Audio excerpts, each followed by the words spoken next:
Why is it that some people seem to lose their keys or wallet or purse or other items on almost a daily basis, while other people never seem to lose anything?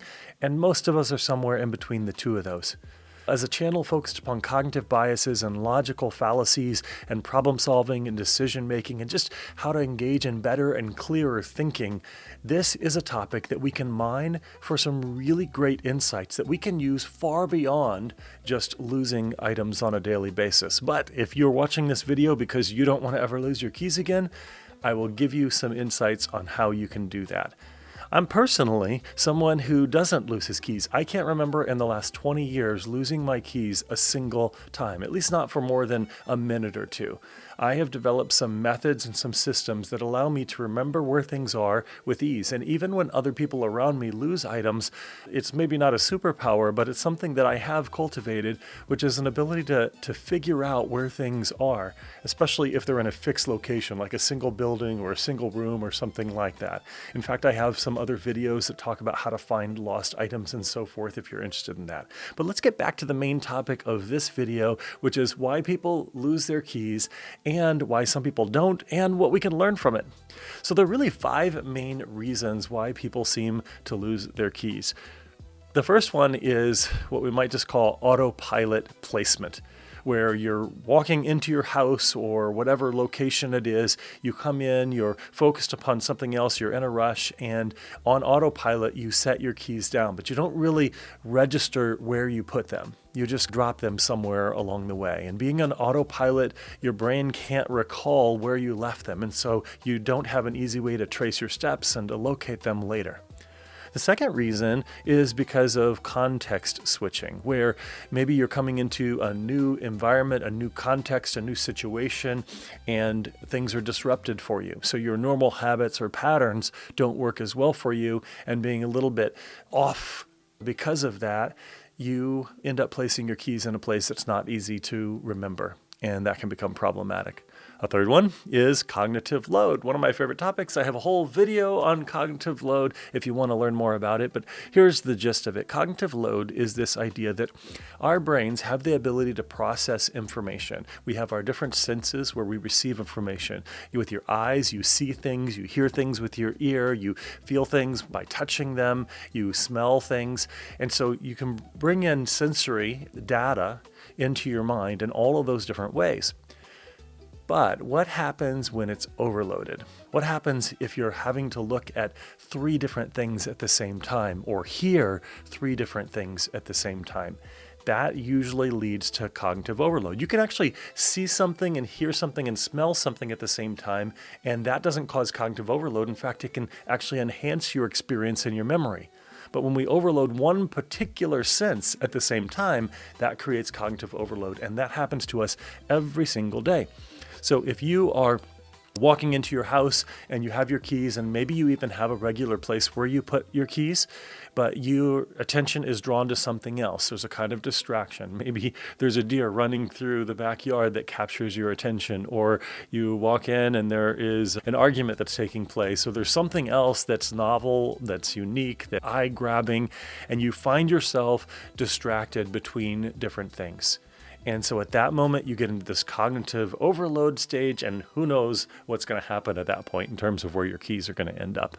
And then the fourth one is no fixed location. Maybe you're one of those people who just drops your keys anywhere along the way, and you don't have a set place or a set room or set region to put your keys. And so you're putting much heavier load on your brain to try to figure out where they are later on.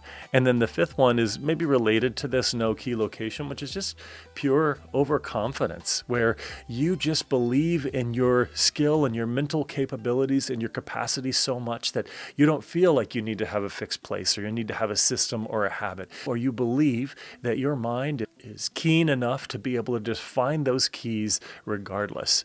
And that kind of overconfidence is a bit problematic. And I'm not going to actually talk about that in another video, about why habits oftentimes trump intelligence for a lot of problem solving and decision making. So what about the people who never seem to lose their keys? What are the things that are different about them? If I've given you the 5 traits of those who lose their items a lot, what about the 5 of those who don't? So one of them, very simple, I just talked about it, they have a permanent location.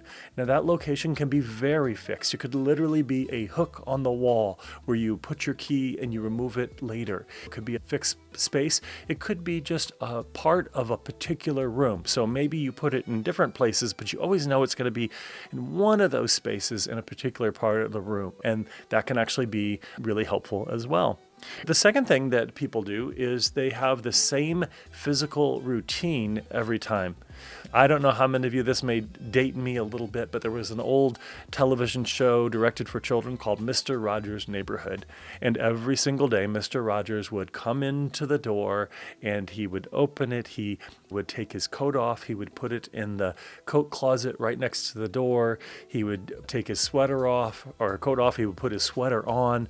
He would take his shoes off and he'd put his indoor shoes on.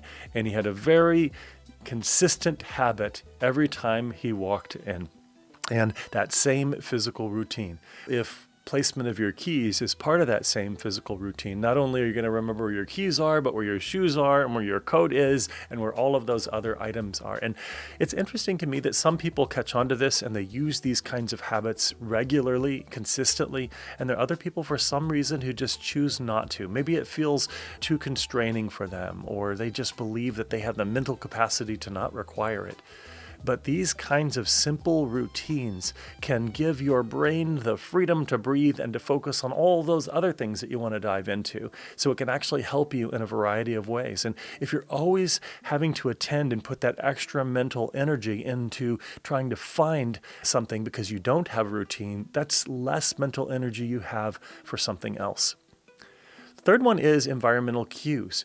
Those who find keys regularly, not only do they have a permanent dedicated location, not only do they have physical routine, but they also create these cues. So in the physical location, maybe there is a bowl where you place your wallet and your keys. Maybe it is a hook.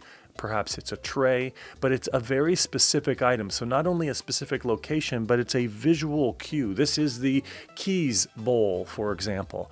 And maybe everyone in the household puts their keys in the exact same place. So not only do you know where your keys are, but you know where everyone else's keys are located at the same time.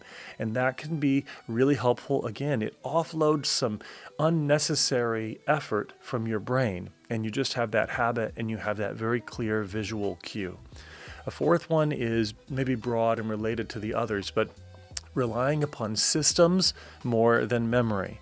Some people seem to think that systems are a kind of crutch that really intelligent people don't need, but systems amplify the impact of your brain. And so if you have simple systems for how you find things that you've lost and simple systems for where you put things, you can use something like a grid approach where you scan a room and you break the room up in your mind's eye into different quadrants, different sectors, and you can check, and you always know there's one sector where you put your keys, and there's one sector where you put your coat, and there's one sector where you put your shoes. And so you have these systems, and the more you consistently use those systems, the more they can work for you. And then the last one is immediate correction. So people who lose their keys, it's not like they don't get in a rush and they don't get distracted and they don't have cognitive overload and they don't experience other things. But when they experience something like that, say I walk into my house and there's a window to the backyard and I see dogs that are fighting. So it's a very emotionally charged situation and I need to go out and do something about it. And I drop my keys on the nearest location and I run out the back door to try to address the situation. That's a reality, and sometimes we will have things like that happen. If you have really strong systems and habits, there's a good chance that you'll actually drop the keys in the right place even when you're not thinking about it. But even if you don't, those who are really good at finding things, they correct themselves quickly. When they come back in, they start and pick up on the routine where they left off. They take the keys, they correct it by putting the keys where they belong. And they don't do that an hour later or a day later, but they try to do it as quickly as possible after the fact. Our brains love feedback, and our brains love immediate feedback if at all possible, and quick corrections. So not correction that happens hours or days or weeks later, but correction that happens right away. People who are good at finding things, if they actually make a mistake, they correct it. And they even take the time in their mind to go through and say, okay, what didn't go right? And how do I do it differently next time? And they do a mental check. And they teach themselves by correcting themselves over and over how to get it in the right place. So this is not just about keys, I hope you see. This is about decision making and problem solving and discovering things that are lost in our lives, ideas metaphorically and literally. And there are really three reasons why I would say this matters beyond keys. The first one is it shows how attention fails in everyday life. Attention is limited. It's precious. Where you are giving your attention, we can only attend to so many things at one time. And if you just rely on your ability to attend to everything at the same time, it is going to fail you. Systems, habits, other things like that can serve as a great ally and partner to your limited but precious attention. The other thing is it demonstrates why systems beat intelligence under pressure. And this is true many, many times. If I have to decide and I'm trying to engage in certain activities or solve certain problems, yeah, there may be times when I want to find the most intelligent person in the room or in the building or in the town in order to help me, or in the world, who knows?